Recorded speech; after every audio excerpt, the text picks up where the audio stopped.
Saudara-saudari terkasih di dalam Tuhan Yesus Kristus. Shalom, salam sejahtera dan berkah dalam. Kami, di Pendalaman Iman Katolik Online, menyadari di antara kita semua umat seiman dalam Tuhan Yesus Kristus. Banyak yang tidak sempat ataupun kurang tertarik untuk membaca Alkitab, maka dari itu kami memberikan rangkuman intisari isi masing-masing kitab per kitab dari Alkitab sesuai judul yang tertera di bawah ini. Maka diharapkan kita dapat memahami isi dalam masing-masing kitab tersebut. Selamat menyimak.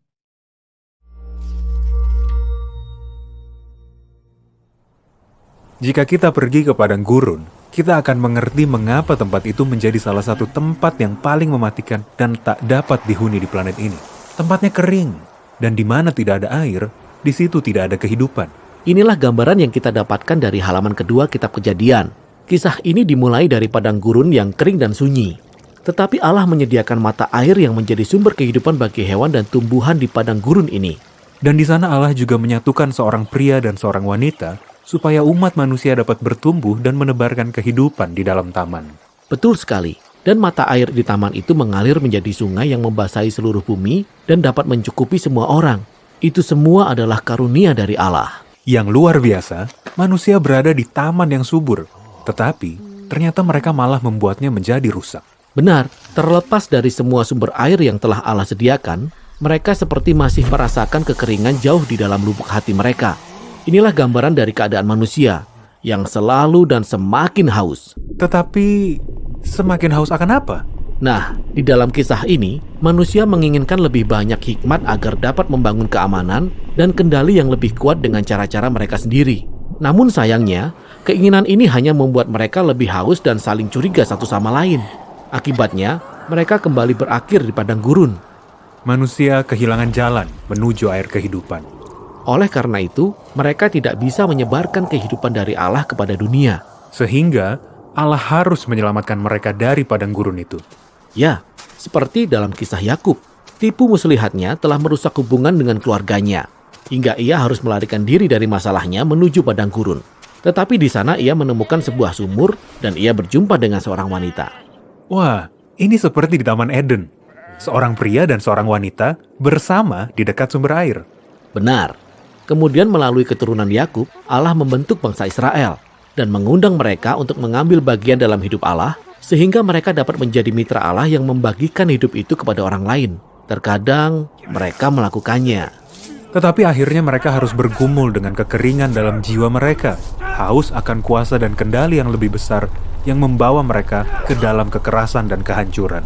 Jadi, mereka terdampar di padang gurun yang baru, sebagai tawanan dari bangsa-bangsa lainnya.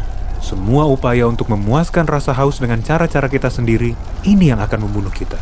Ya, seorang nabi dalam Alkitab, Yeskiel, ia menggambarkan bangsa Israel berada dalam pembuangan sebagai tumpukan tulang-tulang kering yang tersebar di lembah padang gurun. Namun ia berkata, suatu hari nanti Allah akan mencurahkan hadiratnya melalui rohnya untuk membasahi bumi agar tercipta Eden yang baru dengan manusia yang baru, yang dapat membagikan kehidupan Allah kepada orang lain. Betul sekali. Dari sini, kita dibawa ke dalam kisah Yesus. Benar, ada sebuah kisah tentang Yesus yang pergi ke sebuah sumur yang dulunya dimiliki oleh Yakub.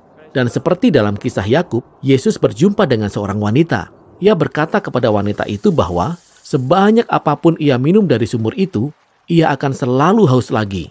Kemudian, ia menawarkan air yang bisa memuaskan rasa hausnya untuk selama-lamanya. Namun, ia tidak sedang bicara tentang air dari sumur itu.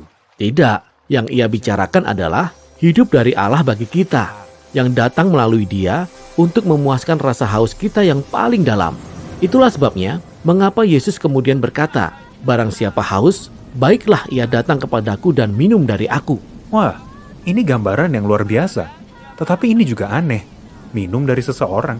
Benar sekali, kisah ini juga terhubung dengan gambaran aneh lainnya yang kita temukan dalam kisah kematian Yesus di atas kayu salib. Seorang prajurit Romawi menikam lambung Yesus dengan tombak dan darah pun mengalir. Namun air juga mengalir dari tikaman itu. Ya, inilah gambaran yang menunjukkan bagaimana kematian Yesus menjadi sumber air kehidupan yang mengalir turun ke bumi dari Dia, Sang Kekasih Allah yang rela mati bagi musuh-musuhnya. Setelah Yesus bangkit dari antara orang mati, kita tahu bahwa Ia mengutus Roh Kudus bagi para pengikutnya. Ya, untuk mengisi hidup mereka dengan hadirat Allah.